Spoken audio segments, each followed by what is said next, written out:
We are back again then, guys, for another episode of Empower Online, and this time I am very happy and excited to be chatting to Steve Kerridge after a fantastic event last weekend on Saturday the 6th of September at the Genesis Cinema in London, where it was the first showing of Bruce Lee, the man, the legend, the icon, which was kind of created, produced, directed, etc., all by Steve Kerridge. So, Steve, thanks for coming on, saying hello, and we're going to chat Bruce Lee.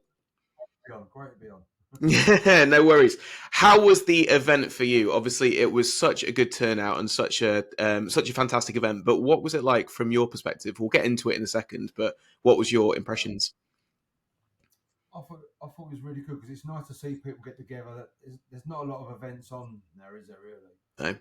You know, and so it's good for the Bruce Lee fans to get together and mingle and all us geeks together. I was going to say all of us nerds in one room together. Yeah, what was going to happen? Perfect. A bit like the film Galaxy Quest, and I think That's it. Yeah. It was such a good event though, and I want to kind of step back a little bit because obviously you've been a Bruce Lee fan for so many years now. You've written so many books, a lot of which were on sale and on raffle on Saturday, which was another good thing. I think there was over £800 raised for the Bruce Lee Foundation. Is that right on Saturday? Yeah. Perfect. 760. Oh, great. Even, yeah, fantastic. So what initially got you interested in BruceLee then? I'm sure you've been asked this question hundreds, if not thousands of times, but I don't care. Carry on. Straightforward and boring, really. But I'm a 10-year-old kid, and I see Bruce Lee's image on a magazine, and it went from there, really. And that's it, really. I mean, I was too young to see the movies because I was only 10 years old, as I say. Yeah. That was in late '73, probably around about September, October, maybe, because that then led me to starting karate. Okay. On my 10th birthday. So I'm giving away my age here. It's all right. I can't do the maths anyway. It's all right. Yeah, 62 this year. So Fantastic. since I was 10 years old, and it's always followed me. Really, I've always followed it, and What else can I say? I'm not alone. There's plenty of people with the same experience, so it's nothing unique. But it's certainly shaped the way I've projected my life, I suppose, in a lot of ways. What was it, do you think, that was specifically about Bruce Lee? Because obviously there was a lot of action movies out at the time. It was kind of that 70s, 80s even kind of thing. Even maybe predating that, there was lots of martial arts films that weren't quite the same. But then Bruce Lee came on and boom, took over the world. It's hard to really sort of put your finger on it. I mean, I do remember that prior to the Bruce Lee boom, I was interested in karate because my dad, he had a book on karate. Okay. And I've still got it somewhere. It's called The Manual of Karate by something Harrison. It's quite an old book. Mm-hmm. And I remember as a young kid, sort of like thumbing through it and looking at all the, because it didn't have no photographs. It was all stick drawings virtually. Oh, wicked! Yeah, cool. I was trying to practice these, and I remember a cousin of mine who was a lot older than me at the time. I mean, I'm guessing there I was probably like 7 or 8, if that. And my cousin, I'm guessing, was around about 20, 21, 22. And we went round to with my cousin, with my dad, round to his friend's house. And I was only a young kid, but I do remember a pair of nunchuckers on his wall, like the old Okinawan style. Nice. Japanese style nunchuckers. And so this all predates the Bruce Lee era. Yeah. I remember that. I remember he had a big handlebar moustache, like the old those things. I don't remember the Department S type look. Yeah, sure. And he had a black belt, and that always sort of like stuck in my mind. So I had an interest for that, and then I remember my dad then took boxing, and they wouldn't take me on because I was too young. Okay. I had to be 11. Yeah. And Dad was virtually, like begging him. I would let him try. They wouldn't do it at the time. So that was that. And then literally probably a year or so later than that, the Bruce Lee phenomenon. Explosion or whatever. Yeah. Explosion, raised its head. And I started. There was no kung fu clubs or nothing around. It was karate. And so I started karate. And I stuck at it right way through to my black belt, and then through a few dans and stuff. Then I started teaching, and it was the full contact karate. I went to kickboxing, and I still run a gym now, and I've trained loads of fighters over the years. I've won world titles and whatnot, you know. And we've had some very good fighters over the years through the gym. Perfect. And mind you, as I always say, we've had some bad ones as well. You know, Yeah. no, I mean jokes aside, we it all stems back from the interest in Bruce Lee, Yeah.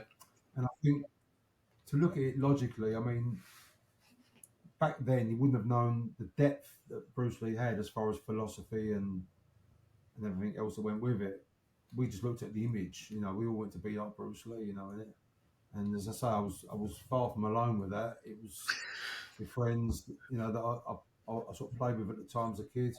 Who was all into it, you know. And the famous song "Everybody Was Kung Fu Fighting" really resonates with that because it was really everyone was making nunchuckers out of broom handles and smashed each other over the heads by accident trying to practice. And you know, we all went through that silliness back in the day. The But Kung Fu phenomenon. Yeah. yeah, but it really was, without sounding corny, it really was like a magical time, really. That Mhm. people, the younger generation today that are into Bruce Lee, you can't explain quite what it was because you know it's pre-internet, pre all that business. So to us, the world was a bigger place then. You know, like now it's everything's accessible and reachable. Back then it wasn't. It was just this mysterious, you know, from the other side of the. What is this? You know, it was just magic, really. Yeah. You know, 100%. and it was a totally different mindset. You know, and so yeah, but it's just. But the amazing thing is it's carried on. Yeah. And if you look 100%. if you look at the event as a perfect example, Saturday there was queuing down or you was in the queue, I guess. So you Yeah. Yeah. saw it, you experienced the queue went down the road like there was giving away free money or something, you know. Yeah, well, it just showed the interest that's still there. Like, I travelled from Lincoln, so it's what, a couple of hours on the train, and then there's people that's Right. travelled thousands of miles. So Lamar Davis was there from, he was there from America to come and see it, which is it just shows one the lengths people will go to go and see Bruce Lee stuff, and The last time, the last time I saw a queue outside a cinema like that was for Greece, I think. it's wicked though. It just shows, But listen, one. that wasn't because of like me or because of anyone else. It's because of Bruce Lee. And you know, I mean, who else do you know that could have these days could? I mean, if you had Steve McQueen or Mm, any of these stars, I don't think they would demand or they create a queue that long. no, I don't think so. No. It's amazing, really. Talk about It's interest. interesting, isn't it? Because you see Bruce Lee, and then you see him in two almost different lights. You see Bruce Lee, the martial artist, and then you see Bruce Lee, the film star. And there was an interesting mix, I think, having spoken to a few people that were there at your event on Saturday, of people that Yeah, were A, interested in JKD, Jeet Kune Do, and interested in Bruce Lee's philosophy and martial arts. And then there was a second group of people that were interested in his films, and yeah, really liked the way that he kind of brought Asian cinema, I suppose, into the Western world with things like Way of the yeah. Dragon, Enter the Dragon, etc. So, which one were you more interested in to start with? Do you think was it the martial arts Bruce Lee, or was it the kind of flying through the air, kicking people in the head Bruce Lee? Wow. I, I think it's the martial arts side of it for me. Mm, Like hence starting karate, and which I had, as I said to you, as I explained to you, I had a pre-interest in anyway. yeah, Well, I didn't understand it. You know, I just remember looking at these magazines as a naive kid, especially back in them days. Now I don't suppose the kids are so naive, but back then you'd see a picture of someone in a magazine from a kung fu film yeah. jumping over what seemed to be like a block of houses, and you think, wow, I I want to do that. believe it was real. Yeah, And yeah, train hard enough, I can do that as well. sure. I Yeah, yeah. suppose that was part of the drive. You know, if someone had said, you know, like reality check, you're never going to be able to jump over a block of houses, you might have gone, oh, I'll take up football then. Yeah, yeah, yeah. But you know, everyone wanted to be that sort of Bruce Lee type of skill, or had that sort of Bruce Lee skill set, I suppose, or It was whatever. almost superhuman, wasn't it? The way that it was portrayed on No, screen. that's a good point, really, because you think prior to that, especially me, like many people my age, you watch Batman on the television, you'd watch Superman, a cartoon, or whatever it was. Yeah, All these superheroes, which now we know these days it's gone a bit mad with all the Marvel films. yeah, But back then it was like you had the comics. Yeah, We used to collect the Marvel comics or the DC comics, and there's all these superheroes. yeah. So I suppose you could, in a lot of ways, put Bruce Lee into that same category in some ways, I suppose, but like a real life superhero as opposed to a cartoon or a comic. Yeah, well, it's then ironic, isn't it, that he then obviously went on to do the Green Hornet as Kato and things like that. So he almost portrayed those superheroes as well as being Yeah, I mean, envisioned as one. we didn't really, over in the UK, we didn't know nothing about that really. No, I it think a wasn't a friend of huge mine thing. had a Green Hornet car when he was a kid, but we didn't really, because it wasn't on the TV over here, it was just a car. Was Didn't know Batman on about the it. TV over here? Batman was, yeah. Yeah, Batman. I watched Batman as a young kid, when it first came on the TV in the 60s. yeah, because it was kind But of they were running at the same time, weren't they? The Green Hornet, and then they did that crossover episode that I learned about in the yeah, documentary. yeah, It kind of exactly. flopped, but yeah, In the UK, we didn't know the Green Hornet, yeah, as such. I mean, it was probably in a few of these comics, but no one really picked up on it. more of a I Batman kind of I've thing. heard people say they remember it, but I don't. To me, it wasn't. There was no Green Hornet. No, fair enough. So, you know. I think it's fair to say then that you've taken kind of the fandom of Bruce Lee and taken it up a notch, obviously, with what you do now and doing the documentaries and doing the books and things. How does that all come about? I know it's a huge question because you've done so much in terms of, creating and itemizing Bruce Lee things, I suppose. But where did that Yeah. begin? Obviously, from being a kid that's interested in Bruce Lee, doing karate, moving on up, and Yeah. then poof, suddenly you're publishing books and you're organising documentaries and events and travelling all over and going through the Golden Harvest archives and all sorts. Yeah, well, I just think it was like a natural progression, but at the same time, I suppose any criticism looking back on some of the old magazines, like if you look at, say, I mean, for me growing up, it was all like everyone, it was like Kung Fu Monthly. Yeah, No, but really, and I mean, I actually became quite good friends with the editor of Kung Fu Monthly many years later, Eddie Puma, and one of the editors, and so I'm not saying this in any disrespect to Kung Fu Monthly, but if you look back on it now, they weren't that good really. Like, it was pretty basic. For that time, they was good, and yeah, nostalgia wise, good, and it'll always be something that is in you sort of you're fond of because yeah. of I've got a few of them, and I look back kind of like, they're nice. Right. yeah. I remember like we had like a newsstand at the end of our street in London, and you go, wow, I've come from. You run home, get your money, come back, or your mum will give you your pocket money, or what. You go out and you buy it, and you're like, wow, and you poster go on your wall. You go back and buy another copy, so you can have a poster on your wall, and one in your drawer, or you cut it out, pictures out, and put it in a scrapbook. It Sure. was, it was in that aspect, they were brilliant. But looking back on them now, they weren't that good, really. Mm. I mean, there was a lot of crap in them. There was a lot of when they had an interview in there with Wu Nan, was Bruce Lee's close friends, Yeah. and it wasn't too many years later when I actually met Wu Nan, but more so we got friends with his daughter as well, and that interview never took place. That was made up. Oh, really? Interesting. Yeah, so there was a lot of bullshit going on, Yeah. But you're talking about entrepreneurs that brought this out, like Felix Dennis and so forth, that made a lot of money out of it, and they fed a market that needed feeding. Well, I was going to say there was obviously a market for that there, and there was obviously a gap in the market where people went, "Oh, there's nothing here that's." If I was doing what I'm doing now back in the 70s, I'd be a multi-millionaire talking to you from the private island. Damn.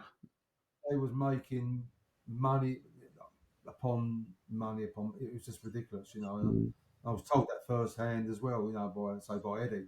Yeah. When they had their first convention back in '79, which we all went to, he said all we did all day long was going backwards and forwards from the show they put on to the offices with sackfuls of money. Cash, cash, cash, cash.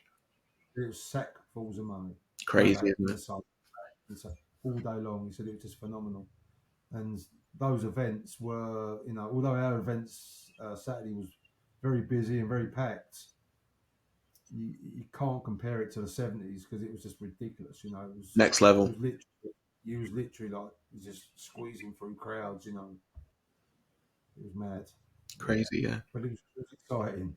I bet, yeah, it would have been amazing to just kind of ride that wave, I suppose, of as a Bruce Lee fan now. I'm 35, so I'm born in 1990, so it was way before me. But yeah, as you can see, I'm a little bit of a a fan now. I teach JKD, I teach Carly, I train with Guru Yeah. Dan, etc. So yeah, I followed that wave. Your camera, your camera keeps freezing up, by the way. Oh, does it? Oh, Freezing. I think it should be all right. Yeah, I think it's just a. Yeah, it's all right as long as you can hear me. Okay, it will sort it out. No, that's fine. Okay, cool. Yeah. The first book, then. What was the first book, or how did that start in development? Do you know what? I've been asked that a few times before, and I can't really sort of nail it down to one particular thing, other than obviously collecting Bruce Lee material over the years. I mean, don't get me wrong. I mean, I've got quite a life outside of Bruce Lee scene. I've been Yeah. married, got kids, and everything else. Yes. So it weren't like I was just Bruce Lee and that was my life or anything. But I found one of the biggest criticisms of a lot of the old books back in the day, and I mean, there were some good books, but obviously there was a lot of just books that were brought out just purely to cash in on it. But Yeah. one of the major criticisms, as far as I was concerned, used to aggravate me for some strange reason, was the fact that you'd open a book up and there'd be, you'd read the book, whether it was factual or not, we didn't know back then, back in the early days. Yeah. But you'd read a book, and none of the text seemed to relate to the photographs in on that page, Right. Okay. and you wouldn't know what that photograph or what it was, what it meant, or what it was doing. Or you might guess certain photographs, oh, that's Enter the Dragon or what, Yeah. but you might see a photograph of him as a young man or as a kid or whatever, and you think, oh, I wonder what that is, and it never, because obviously they never had the knowledge to put in the book. Yeah. 100%. So They just didn't have it themselves, or they presumed yeah, knowledge from the reader. yeah, and funny enough, someone asked me a question at the Q and A on Saturday similar Hmm. to that, and what I would do, one of the things I remember reading was not related to Bruce Lee. It was a Beatles book. It was called A Day in the Life. I've still Hmm. got it somewhere. And Yeah. what this book did, it was 1960 to 1970, if I remember rightly, and it was virtually every single day in those 10 years of something the Beatles were doing. Cool. You know, like August the 1st arrived in so and so, August the 2nd signed this, and I thought, wouldn't that be great if there was a Bruce Lee book like that? Yeah. It's like a catalogued Yeah, so it's like chronological series. yeah, like a day to day, or as near as obviously a day to day is a very difficult thing to do, but Yeah. if you can put things down into dates into a timeline, so that sort of like resonated with me quite strongly, really, for quite some time. And so reading that book, and it seemed to sort of amplify that more. I want to do some of this. Mm. So I had the idea in my head for quite a while to do that, and then um, I thought we're just going to go for it. But now, what would you do? I mean, I didn't want to do the whole life. Yeah. It would be. I just want to do a certain part of his life, and I thought, well, maybe something that could surround one of the films. So that was another thing. What film do I cover? So I chose Way of the Dragon in the end because I thought that was the film that was the first film that Bruce Lee made that he had total control over. Yeah. Being the director, the producer, and obviously it was through Concord, Yeah. the company that he formed with Raymond Chow prior to that. And I thought to myself, well, that'd be a nice one to do because you're telling the story of or that timeline of Bruce Lee's life where he's for the first time he's got freedom to do what he wants Hmm. in Hong Kong anyway. Yeah. So Yeah. he isn't uh, contractually bound to do this and do that, or he was his own boss, so he had freedom to, as he said, to fully express himself. How he wanted to do it. So that was the reason why I chose Way of the Dragon. Perfect. But then it's a matter of just digging deep and digging and digging and digging. Yeah, I was going And to say, how do you even go about like starting to kind of uh, correlate and find the information on these things? Because yeah, you can really go down the rabbit hole, I suppose. yeah, well, that's one of the things. One of the problems I had when I was doing a documentary because the 3.5 hour documentary could have been 3 days long. Yeah. Really, I mean, because and I found myself quite a lot. One of the difficult parts of doing a documentary was that I don't dig too deep in certain areas Hmm. because although it's interesting to the Bruce Lee fans, or the hardcore Bruce Lee fans anyway, you've got when you're doing a documentary. So I'm going off on a tangent about No, that no, now, go. but Yeah. when you're doing a documentary, you've got to also be aware that if someone's going to watch this, they might be sitting in with their mum and dad or their brother or their wife or who might think, oh, this is boring. Come on, get on with it. But if you make it more engaging and more flow, it flows more. Yeah. I mean, there was one message that someone put on Facebook the other day from a lady that came along with her husband and basically said like she wasn't a Bruce Lee fan, but after watching the documentary, wow, now she's a fan. Oh, great. Well, And yeah. yeah, that means a lot because I think to Yeah. myself, well, not that I'm trying to convert people to some cult or Cult, something, yeah. but The cult of Bruce, yeah. it shows you the power of Bruce Lee, really, if it's told correctly. Yeah, job done well. Yeah, so going back to the book and how you go about that, it's a process. It's a bit like I can imagine a CSI investigation, like the police would do. Yeah. You take the evidence, you lay the evidence out, and you go, right, what do we know about this? And then you can do it in several ways. One way, to explain it without getting too boring, you could say like if you use like an analogy that say you've got a year, okay, so you put the year down, you Yeah. go right, it's 19, whatever it is, then you divide that into 12 months. Yeah. You go, okay, right, what photographs I've got here, what archive have I got, whether it's photographs or documents of any kind, which month do they go in? Yeah. Now, you might not know all of them at first, but roughly. So you Yeah. might go, right, that fits in between January to March. Okay.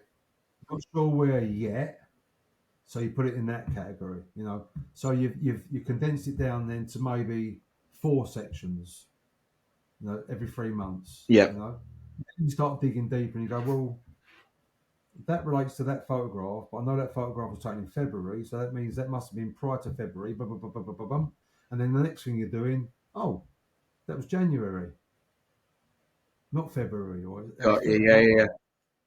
And so it's like a police investigation, really. And then you try where possible, which isn't always possible, to do like the triangulation methods. Is that the right word? Triangulation method, where you Yeah. Yeah. it's all right. I mean, I'll give you an example. What I'm talking about. It's been many times where I've interviewed people that knew Bruce Lee or worked with Bruce Lee, and they come out with something, and they're wrong. Mm-hmm. Not because they're telling lies or anything, but memories fade. Time distorts. Yeah. Yeah, it's like I said to you, when you were 6, you went on holiday with your mum and dad, and what did you do on that? You might not necessarily remember, but Yeah. someone else would maybe. So these people can't always remember accurately. But what you do, you take their information, then you try and triangulate that with someone else's recollection Yeah. of that time or that event, and if that tends to sort of tell the same story, Link you up. can get Yeah. further. Well, the chances are if 3 people have remembered that correctly and it all collaborates with each other, it's probably right. Yeah. Yeah. 100%. Ah, Fair interesting. enough. Yeah. As you You say, can't definitely always, detective style.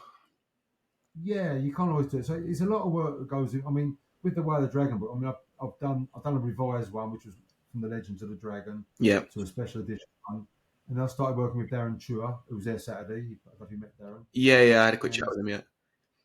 Darren is like the equivalent of what we're doing over here in Southeast Asia. Yeah. He's very educated as far as Bruce Lee was educated, very educated anyway. But Bruce Lee wise, he's very, very, very knowledgeable. And Darren can speak Chinese, where the likes of you and me trying to access the Chinese archive. Sure. I know you've got translation services and all the latest AI, dare I say it, tools now that can do things like this. But knowing someone like Darren who can interpret things Yeah. in the right way, it's like translating something, Yeah. but has that translation interpreted what it really meant? Yeah. Yeah. Definitely. And then when you've got that interpretation, that translation of something, then you've got the job of going, right, now where does this fit into that 12 months or whatever you're doing, or 3 years or 2 years, whatever it is? And does that then make sense compared to the Western point of view of something? Mm. And then there might be a situation where you go, well, why did he do that for? Because you're looking at it through Western eyes. Sure. So if you look at it through Eastern eyes, different mindset, you get a better understanding of it. Did you find that easy So to do? Like flip between the two? I do with Darren because Darren's he's not an egotistical person. He's so I'm not egotistical. I'm not into all that, you know. So there's no um, two tigers on a mountaintop type of a situation. You know, Yeah. we both work together, and no, it's great because he'd explain. And my wife's from Thailand originally, anyway, Okay. so I understand the Eastern mindset to as much as I can. Sure. You know, anyway, so I'm around that a lot anyway. So whether it's Thailand, Japan, I know everyone's got their own slight cultural differences, but you still got East, different west. mindsets from east to west, Yeah. and so I do tend to understand it a lot probably than your average person that's not, you know. Yeah. Definitely. Um, yeah, so yeah, it gels together perfectly. It fits together perfectly, really. And so Darren's work and what we've done over in the West here, it does work well. So we got together and then we done. It was a lot of thought and shall I not do the Dragon book, which I done recently because I thought, well, are people going to think I'm milking it Yeah. Yeah. because I've done the way. And I thought, do you know what? There's two ways of looking at this. Yeah, you could look at it that way, Yeah. or do I deprive the Bruce Lee fans of more information Yeah. that completes that puzzle? Yeah. Yeah. And it's come to light now, and there's another Yeah, door open. so there was a lot of like, shall I, sort of at one point, and Darren knew this, and we had plenty of talks about that. Then I thought, you know what, screw it, you know, I'm going to do it because look, it doesn't matter. People think that you're milking it; they haven't got to buy the book. It's up to Well, yeah, them. exactly. You're not forcing anyone's hand. But if I don't do it, I'll always look back and go, shit, I should have done that. Really, Wish I had. Yeah. should have done. Yeah, you know. So that's how that that situation come back while doing it. So going back to your original question, you Mhm. know, that was what got me into it originally. Really wanted to do something that really explains what this was, what it was for, what he was doing, when he was doing it, as best and close as I could do. You know, Yeah. and Yeah. listen, we all make mistakes. I'm not saying everything's perfect. Nothing's perfect, but you try and do the best you can. Once again, you know, I've never ever turned around and said I'll do the best Bruce Lee books ever. No. I've never said that. All I say is I'll do the best Bruce Lee books that I can do. Sure. Yeah. Yeah. And That's well, to be so, fair, that was one of the best documentaries I've ever seen on Bruce Lee, and I've watched quite a few. So, and I know a few people said that. So, he's done yeah, it. I appreciate. I mean, I watch it with a different set of eyes or Of course. Yeah. two eyes, Yeah. because you know I can see all the little bits. I think, oh, I should have done. I should have done that bit. But you know, talking to several people who are in the film industry and book industry over the years, one of the most common traits, whether you're an author or a filmmaker, is that you're never happy with your work. No, you're always just going to You tweak always, one more little bit, or yeah.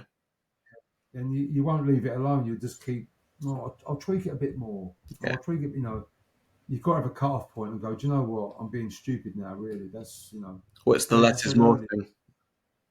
yeah, I could have added a lot more information to Yeah. that documentary, probably 10 times over, Wow. and that's not an exaggeration. But you can't lose the flow. Yeah. And let's face it, 3.5 hours is a long time to sit for a documentary anyway.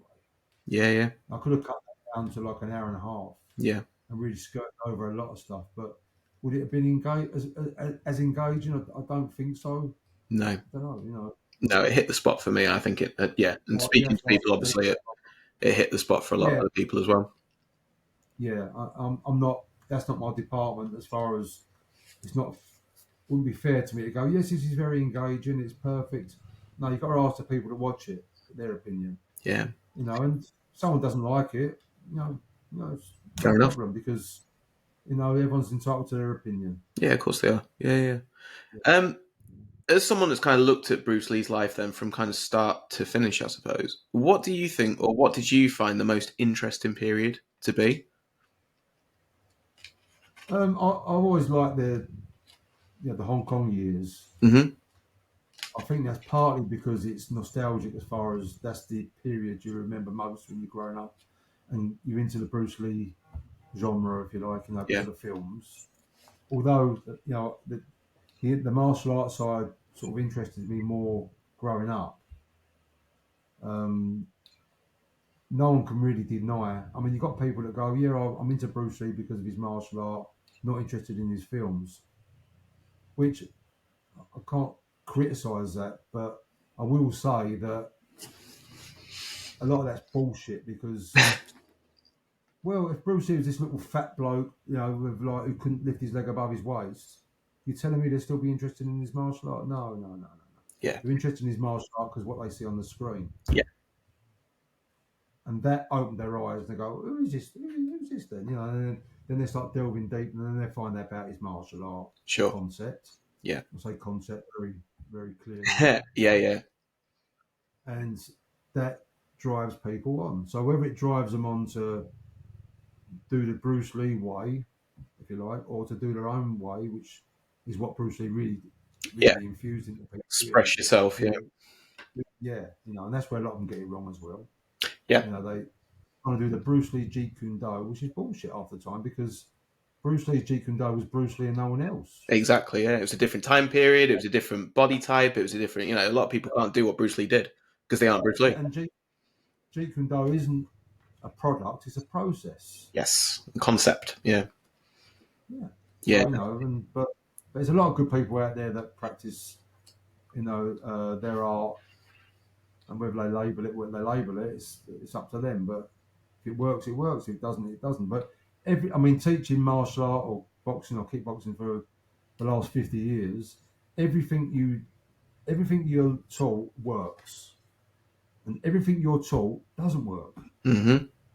Depends on the situation. It depends when you use it. Well, yeah. If you miss a jab, it doesn't work. Yeah. A jab's a jab still. So much bullshit involved in all that. You Yeah. get someone doing all these fancy martial arts all their life, and you get the local nutcase who has street fights who beats the shit out of you. Yeah. 100%. Because he's so hell bent on hurting you, and you get in your stance, and before you know where you are, you're on the floor. Get smacked out. Yeah. I'm not knocking martial arts. I'll do it myself. I'm just being a realist. Yeah. 100%. No, I'm with you. So I agree. it's like when people teach people to how to defend against a knife with a rubber knife. Yeah. Oh, okay. And now put a real blade in your hand. Now see if you're so React keen the same on way. doing it. Yeah, definitely. It's tricky, isn't it? What was something then that was there anything you were surprised by when you were kind of uncovering all this information? Was there anything that shocked you? Anything that you had a preconception of that was then changed through doing all this research?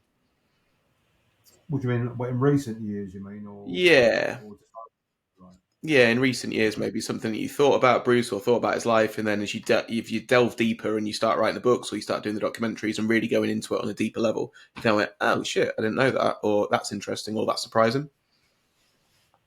I think the best way to probably describe that, or to try and put that into a sentence, would be it's a bit like you're digging a hole, but in your head that hole is probably like 3 foot deep, and suddenly you're at 33 deep. And you think, I thought it was only 3 foot deep. Okay, yeah.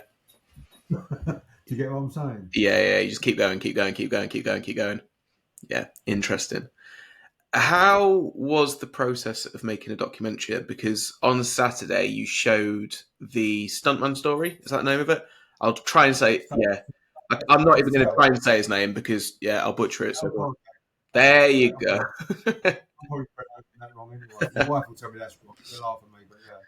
So obviously that was one of Bruce's stuntmen on The Big Boss. Yes, where it was all filmed in Thailand, just outside Bangkok. Yeah, a couple of hours. Yeah, that's quite close to my heart, to be honest with you, because when I was doing the book Mandarin Superstar, which obviously it's looked at like a Big Boss book, but it's really a book that covers. It's very much predominantly Big Boss because of that time period. Yeah, it actually covered '69 till the end of production on Big Boss. Okay, but obviously because the Big Boss is such an iconic cult movie, really, I suppose. Yeah. Films. Big Boss has become one of the sort of cult type films because all the missing scenes as such, and the Mandarin, which was obviously a lot that's come to light now with the Yarrow boxer. But whilst researching for that book, part of my research took me to Thailand. Partly a holiday, partly work, and because my wife, obviously, cultural barriers were easily crossed. Yeah. because her being Thai. So I've been to Pak Chong where the film was shot or partly shot uh, many years prior to that, probably Is that 20 the years ice ago. factory there? Yeah, I mean it's changed a little bit now. I mean when I first went there, even little bits like the what you see in the film, like the manager's office, that was all there. Yeah. Um, no one, I think it was not saying I wasn't the first time there, obviously. I think the only people I'd known that had been there prior to that was probably a few Japanese fans, and Mhm. to my knowledge, I'm not don't hold me to that, but might be Okay. more. But not many people had been there, and it was one of those experiences where it was really weird. I've been to Hong Kong before, and Hong Kong, I spent some time with Betty Ting Pei, Yep. Cool. um, interviewing Betty Ting Pei for to do with the Way of the Dragon. That was it's nothing to do with all the control. I'm not interested in that. Right, it's to do with I was interviewing people that were around that time when Bruce was making Way of the Dragon. So that was Yeah. that. So I've been to Hong Kong, but Hong Kong, I don't know if you've been to Hong Kong, but Many even years back ago, then, but yeah. yeah, this was a long time ago. But even then, when I went there, a lot of the stuff had already gone. I wasn't that keen. It wasn't such a wow. Look at this, as a Bruce Lee artifact or anything. It wasn't. It was Hong Kong as a Time wonderful moves on a city, bit. but yeah, it wasn't as a Bruce Lee type of thing. Pak Chong, on the other hand, was a totally different entity. That was like literally walking onto the film set in places, Cool. Yeah. especially not so much the ice factory because you could still recognise it. Yeah. There was all the main structures were there. Uh, Partly was missing, but most of it was there. But the boss's house, Mm-hmm. which is a Buddhist temple, was like unchanged really, apart from a Cool. few different trees where the trees have probably come down in certain weather conditions over the years or Yeah. whatever. Yeah. It, it was a little bit weather beaten, over the years. It could have done with a lick of paint, but it was as if you were standing on the film set. But it It was was there. weird. It was Yeah. Yeah. like standing on the lawn of the Big Boss house, and we call it Big Yeah. Boss house as we easier to say than the actual Thai name. Yeah. So, and it was like you think I'm not on a 3D set here. Like Sure. if you see all them years from a young kid looking at the film and what I was looking at photographs, watching the film shots, Yeah. and to Wicked. actually be on that, it was quite strange. Um, so going back to the Pal Poropak thing, that was like quite a few years afterwards. I've been there quite a few times over the years, where we travelled through that area and to visit family and so forth. And Sure. we got to know the woman that ran the hotel that Bruce. She was her family owned the hotel that Bruce stayed in Mm-hmm. at the time, New Wan Chai Hotel. Yep. But the New Wan Chai Hotel since then has become the Rimtown Inn, Okay. and the family that owned that now own the Wan Chai Hotel, which is a very small hotel, probably like 50 yards to the left of it. But we got to know her, and she told us all the stories. She had quite a good memory at the time, and so we've been there on and off. And this particular time, when I was doing the research for the Mandarin Superstar, I decided to go to Pak Chong just on the off chance that, although I'd spoken to the woman in the hotel, that we could find any other bits and bobs. You never know. So Sure. it's part of your research. Plus, it's a nice place to visit anyway. Yeah. Part of the holiday. So we've gone there, and my wife said, "Oh, there's a film star called Sarapong Chatri." I probably pronounced that wrong as well. Who sadly passed away a couple of years ago as well. But Sarapong, he had a temple. He was a big movie star in Thailand. I mean, a big movie, Yeah. probably one of the biggest in Thailand. He was, it's like the equivalent, I suppose, of like John Wayne, I suppose, in the Okay. West. Yeah. Yeah. Action star since the late '60s, early '70s. And A-lister. Yeah. yeah, exactly, yeah. And I was quite surprised to find that he appeared quite often in public in a temple. He had like a gardens and a property that had a couple of temples in it, beautiful. And he often used to sort of get on the microphone, and he was a Buddhist, obviously, and he'd recite what he's going to recite and so forth. And you get crowds of people there, I suppose, to see the movie star and to listen to the Sure. to the Buddhist prayer. Yeah. Yeah. She said, "We go. He might be there because he might know some of the people that were in the film, the Mhm. stuntmen. So I had all the photographs on my telephone at the time. Rather than in the old days, you print it out. I thought it's easier to put on my phone all the photographs of all the different stills from the film and the Yeah. stuntmen photographs and whatever. So we took the off chance and we went there, and by chance he was there because he's not always there. He was there, and there was crowds and crowds of people in there all listening to him, and I was literally the only Westerner in there. I got Right. in there and I had a video camera. I'm videoing around, looking at all the scenery and so What forth. year was And this? oh, blimey, it must have been about 2017, I think. Okay. Okay. Yeah. Yeah. I'm guessing it might be a year or so out there, but Sure. I'm a bit about that sort of time, yeah. Yeah. And I have to look when the book was released. Yeah. Anyway, so I'm filming him like from a distance, and he's on the microphone, blah blah blah, to the crowds. And as he's panning around the crowds, he's obviously spotted me, just like a sore thumb being the only Westerner. Yeah. It's 6 foot Western. The only ugly face in the building. He's gone Yeah. literally like that, like, you know. Double And take him. I've got it on film. It's quite funny, really. And anyway, we worked our way to the front eventually, and got talking to him. He Cool. spoke quite good English, Yeah. and my wife's a little bit starstruck. Obviously, he's a big film star, and his wife's come over, and she was a movie star as well. Really nice. And he said, "Oh, can you come back in about half hour?" He said, "I'll take you out to my restaurant." Cool. Yeah. And so we did that. And I said, "I'm doing a book on Bruce Lee," and he said, "Oh, yeah, that's interesting." And I said, "I'm trying to find out the names of the people." It was filmed in Pakchong, Mm. this film. I said, "I'm trying to find the big boss. I'm trying to find if you know any of these people. I'd like to try and, if I can, locate them and interview them or whatever, you know." Obviously, I was just chancing my luck with Yeah. Yeah. everything. And I'm showing him the photographs, and he's going, "Oh yeah, that's so and so, so and so. Yeah, yeah. Oh, he's dead." Next picture, "Oh, that's so and so, so and so. Oh, he's dead." Mm. And this went on for about 5 minutes, and Mm. they're all dead. That he Mm. knew anyway. They're all dead. And I think, "Oh shit!" But at least I said, "Well, can you give me the names of all these people? Could I pester you for that?" Yeah. Yeah. But yeah, sure. And he ordered some food, and we're sitting there, and he's wrote all the names down of everyone, all the photographs. So now I knew who the Thai people were. No one had sort of crossed that before. Great. No one Yeah. had Because gone then out you there. can do what you set out to do and collate those photographs and Yeah, yeah. I mean, this is mainly for captions, really. yeah. That's all it was. When you think it's not even about the main body of the book, it's just photograph and Bruce Lee standing with Thai stuntmen or extras called Sure. blah blah blah and so forth. I thought that'd be great for the book. The detail, Yeah. Yeah. you know, the attention to detail, then Yeah. would be a lot more. It lift it to another level. Yeah. So I was really pleased with that. And towards the end, he said, "Oh, my friend always talks about when he worked with Bruce Lee." Oh.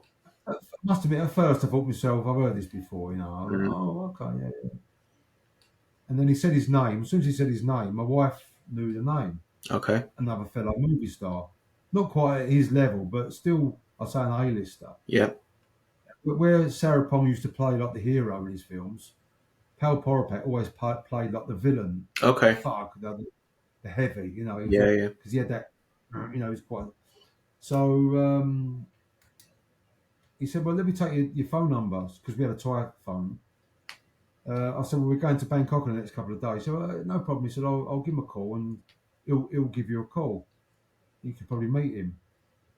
So I'm sort of like a bit, yeah, okay, probably won't. But we got back to Bangkok and then I was walking around the shopping centre and my wife's phone rang and it was him. And anyway, cut long story short, but it's gone on too long already. Go on. Yeah. It's good.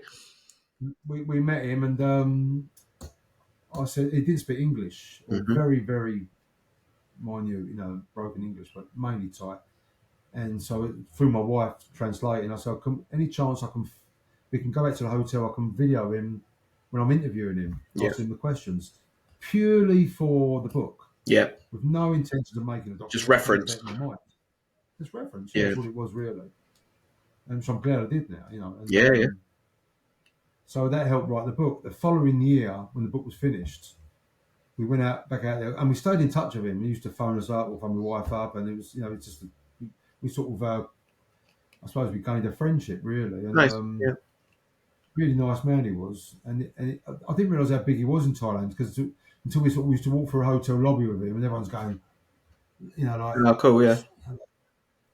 and he was such a nice fellow. He was such a nice person. He was, and when I gave him a copy of the book, and he said to my wife, he was like looking through it, and he's because all these photographs, he hadn't seen these photographs before of. And the sad thing is, he's not really in them. He didn't really. He's in a couple in the background here and there, but you Yeah. don't really Yeah. see, And he said, "Wow," he's going, "This is like winning the Oscar." Because for it, as words he used in Thai equivalent to that, this is my wife, because basically, like now he's seeing all these old memories come back to life in Yeah. Sure. photographs that that was in his head, but he hadn't seen all in years, So he was really pleased with it, and that really pleased me. But what I noticed when we went back, he'd lost a lot of weight, Mm. like noticeably, Mm. and he said he hadn't been well. To cut to the chase, he had cancer, and about a year or so after that, he passed away. Oh, bless And him. then I thought to myself, do you know what? It was during the COVID period then, Yeah. and I thought, do you know what? I've got all this footage. Really, what I should do? I'm sitting here scratching my backside. Really, I should do something positive with that. Yeah. Yeah. So it was quite an arduous task, really, because it had to be translated I bet. Yeah. or subtitled. Yeah. Luckily, my wife's just like, yeah, she helped, but Handy. that was Yeah. a long process. It was a long process because, like I was saying earlier, the Asian mindset or certain words or certain translations don't always come across what they really mean if you don't do it right. Sure. Because there are different ways of explaining things, and there's not always a Western word that fits that meaning Yeah. exactly. Yeah. Yeah. So I'd sit here with my wife and I'd show a clip of it and I'd say, "What did he say?" And she'd go, "Rewind again." So I'd do it again. And in some cases, it was like 3 or 4 times. And I'd go, What? "We Yeah. speak Thai. Yeah. Yeah.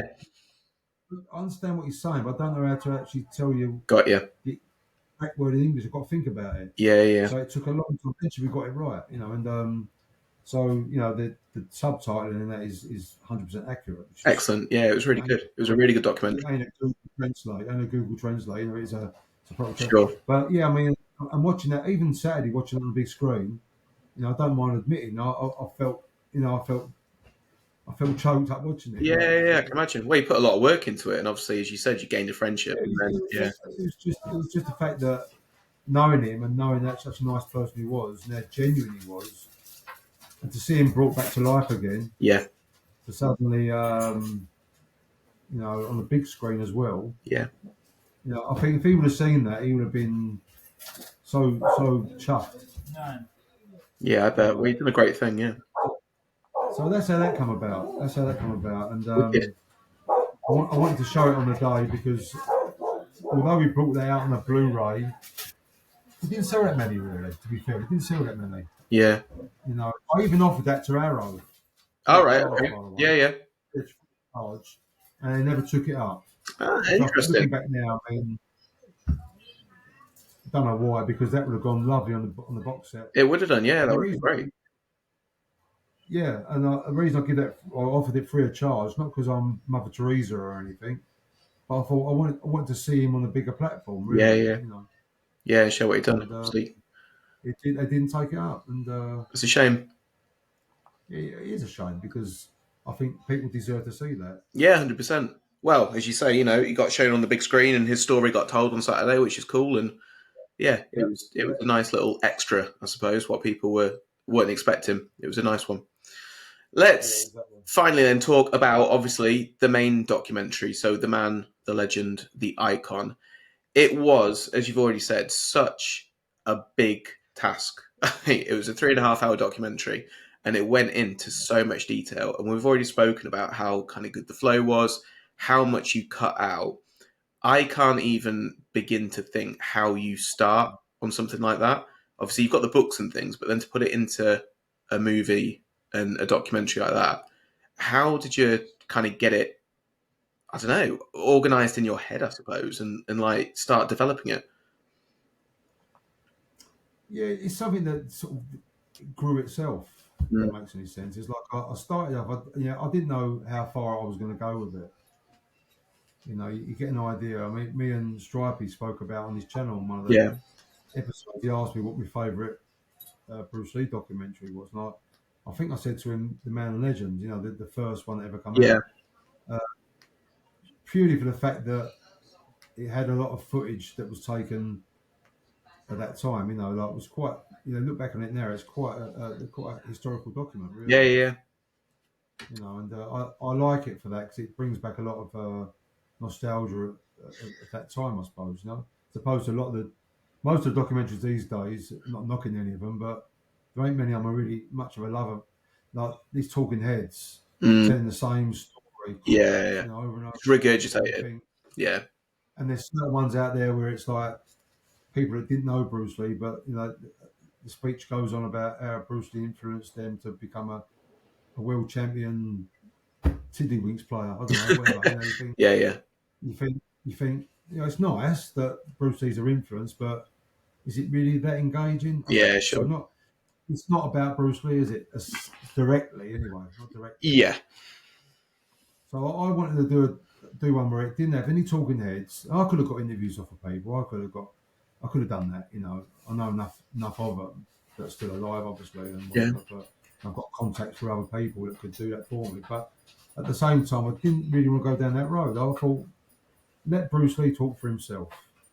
Let the story tell itself. And I'm sure that that is enough to make it a success, if you like, or to make it interesting. 100%. So it was something that sort of genetically developed. If that genetically, that's the wrong word. Yeah. I know what I mean. Like organically, or yeah. Organically, Yeah. There we go. organically grew. Yeah. It works. Yeah. Yeah.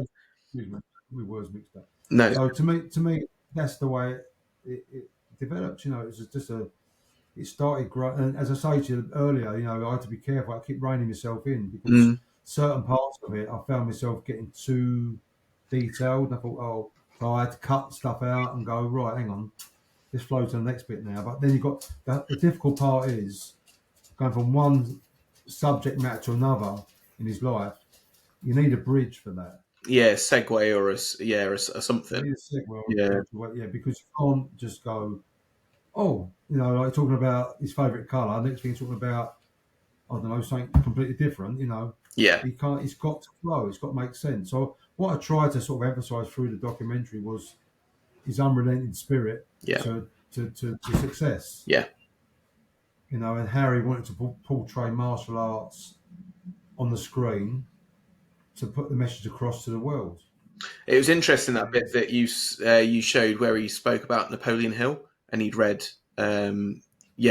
What was the book that he wrote? Think whatever the book was called by Napoleon Hill, and then he wrote down, didn't he? I'm going to be like the biggest movie star. Think and Grow. Yeah, Think and Grow. that's the one. Yeah, so I'm going to have X amount by 1973 or blah blah blah blah blah, and then it showed the letter that he'd wrote to himself. Used to listen to that on an audio tape. Right. More, he had the book obviously, but it was more like he'd sit there and listen to the audio. Just let it process and percolate. Yeah, it's sublime, all sort of keeping in your head there, isn't it? So you, in the end, it's like mantras, isn't it? Yeah. You say it over and over and over and over again.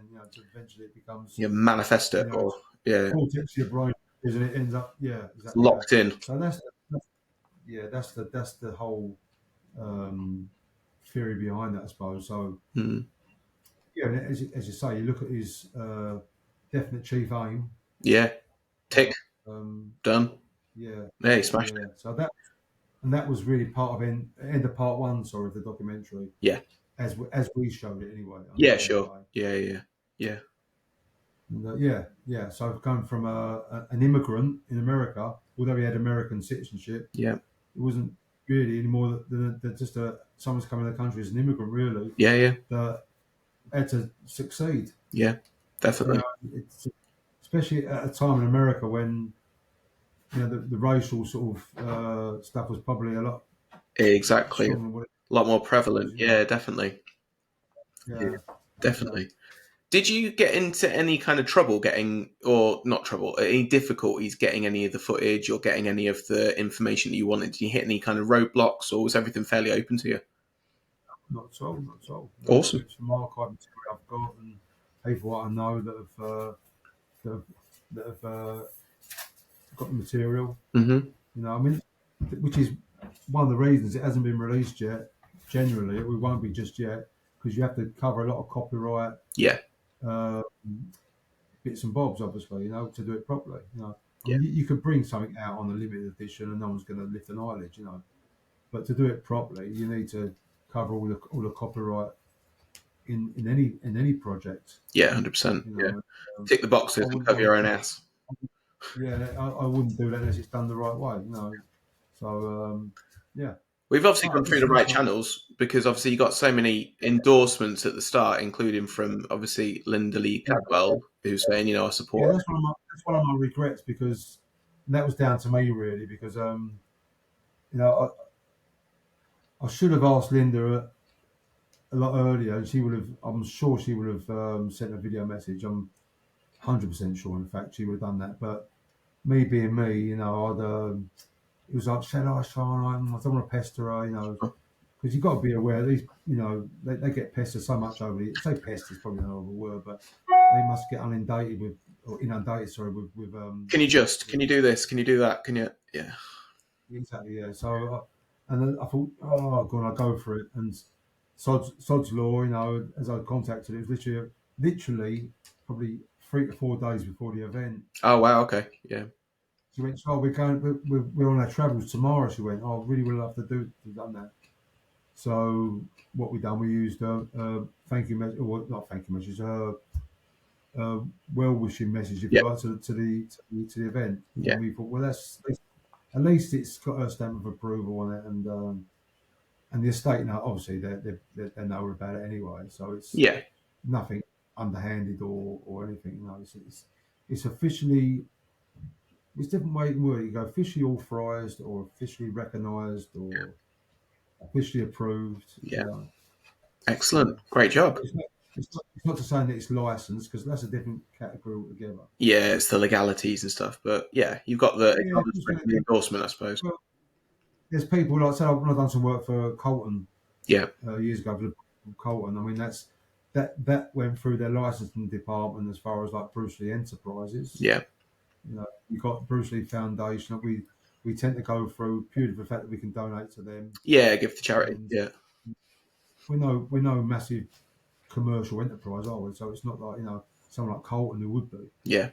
Perfect. Yeah. So yeah, everything is spot on with the documentary as far as that's concerned. Yeah. Fantastic. Yeah. And it was Yeah. such a great event. Was it as well attended you as expected? Did you think it would go did you think it would be that well received, I suppose? What were your thoughts on the actual event, I Oh, suppose, the documentary, the whole I thing? I was blown away by it all, to be honest with you. You know, because I mean, I know how many books sell over the years. You know, the Bruce Lee market is not a very big market unless you go Mm, onto a big platform like Colton. I yeah. mean, I'll give you an example. I might sell a couple of hundred books. All right, I understand that they're probably expensive books, but I do that because I want to do limited edition books that have got quality in them, that Yeah. not just some cheaply crap put together. Yeah. They're done something that stands the test of time. Colton, you know, they did a book. Their first run of 10,000 sold out. Yeah. They've done a second run of 10,000. Then they've done foreign editions, Yeah. and it went on, and went on, and went on. So you can imagine, Yeah. yeah. But they've got the reach to do that. You know, I haven't got the reach to do that. You Sure. know, as an individual, like one man band, if you like, Yeah, yeah, of course. or two man band, who helps me with the books. You know, Yeah. it's a different entity altogether. But I'm not looking for that. No. I'm not looking for that. Yeah. So yeah, Really happy then with the event. sorry. Really happy with the event then and how it went. Totally. I was blown away with it, and I was blown away with people's reactions as well. You know, Mhm. to obviously to the documentary, but just the way that it was, the atmosphere. I mean, you was there. Yeah, it's cool. It's not just the documentary; it's the event. The documentary is one thing. Obviously, that the event was based around the documentary, and I appreciate that. But that is like a separate entity in the end. Yeah, The yeah. documentary's the event's finished. The documentary's still there. Yeah, yeah. But I'm talking about the event. That's what I'm trying to get around to. The event itself. I mean, you felt, without sounding corny, you felt the love in the air. Yeah, yeah, it everyone, was cool. Yeah, everyone was fucking, and with the diorama we had made, Fist of Fury one, yeah, with yeah, it was wicked. the Bruce Lee. Someone said, "Oh, cardboard? Is that what it got? A cardboard cutout?" I see one of them comments on something. Oh, Oh, really? really? Oh, okay. Yeah, okay, Yeah. You do something. yeah, Yeah. whatever. Yeah. Yeah. No, But it that was was awesome. something. It was a nice little touch, I think, that we did that, and It was, yeah. It was nice. It was a good photo yeah, opportunity for people and things like that. And yeah. it was great, a bit of fun. What's the plans then with the documentary? With you, are you going to release the documentary to the wider public? Is it going to be available? Are you going to be writing more books? Have you still got more to uncover and unleash? Is there more there to be Yeah, yeah. done? I mean, as far as as far as the documentary, obviously at the moment, we're talking to a few different people. I can't really go into that at the Hmm. moment, but we've got a few options at the moment. But these things don't happen overnight. No, They when it goes onto a big platform like that, this is something that could take a year or two sure. possibly. It might be sooner, but I'm just being realistic. Yeah, yeah. I could just go, right, sod it. I'm going to release it now. I'm going to do a Blu-ray, and bring 200 copies out. But I'm being told that that's a silly thing to do. Yeah, do it properly. Not only, Yeah, not only financially, I suppose, if you look at that in that aspect, but it's also a silly thing to do because it's not going to get out there to people. yeah. Get maximum reach. I mean, you want to try and create new Bruce Lee fans, don't you? Really, and keep the interest going through the generations. Definitely. Otherwise, you'll just die a death, and that'll be it. So in that aspect, it's nice to get out on the big platform. Perfect. As far as books go, the next big project really is the next book to follow from Dragon, which is going to be called Tiger, Cool. which covers the periods where Game of Death was filmed, and Wicked. it's not just Game of Death. There's loads of different bits and pieces that happened during that period as well. So it'll be the timeline of that. Perfect. Where can people get hold of you then if they're interested in learning more about you, if they are interested in buying the books, if they're interested in keeping up to date with what's happening on the documentary, etc.? Well, I mean, I don't know about getting to know more about me. I think that'd be Yeah, interesting. But as far as the Bruce Lee stuff, obviously we've got a website, bruceleeforever.com, yeah, which everyone knows anyway. yeah, Other than that, I'd always post news on Facebook if anything new comes up. yeah. I don't really use a lot of social media apart from that, really. Fair play. Yeah, cool. Maybe I should do. I don't really. I think you're doing all right. Yeah, judging by Saturday, I think you're doing exactly what you need to do. So yeah, Obviously, Stripey Randall. Excuse me. that's all right. Yeah, yeah, On Stripey's channel, yeah. anything obviously will be on there that I'll inform Darren of. Yeah, I'll link to his channel as well in the show notes, etc., so people can check that out and deep dive it a little bit more as well. Perfect. Other than that, Steve, thank you for your time. I really appreciate it. That's really interesting. Obviously, I wanted to catch up with you on Saturday and have a bit of a chat, but I know you were inundated with people chatting and things like that. So I thought I'd reach out and go, let's get you on the podcast instead. So thanks for taking the time. I appreciate it. Yeah, no problem at all. I hope to see you at another event at some point, and then yeah, I'll be keeping up to date with what you're doing. And thanks for keeping it alive. We're already talking about next year, so Perfect. but there's no definite idea what we can do yet, but we've got a few ideas. Something. Cool. We'll keep that under wraps for now. Yeah, wicked. All right, cool. Thank you, Steve. I'll catch up soon. And again, just thanks for keeping that Bruce Lee kind of alive and in presenting more information to us. Yeah, thanks, Dan. No worries. Appreciate it.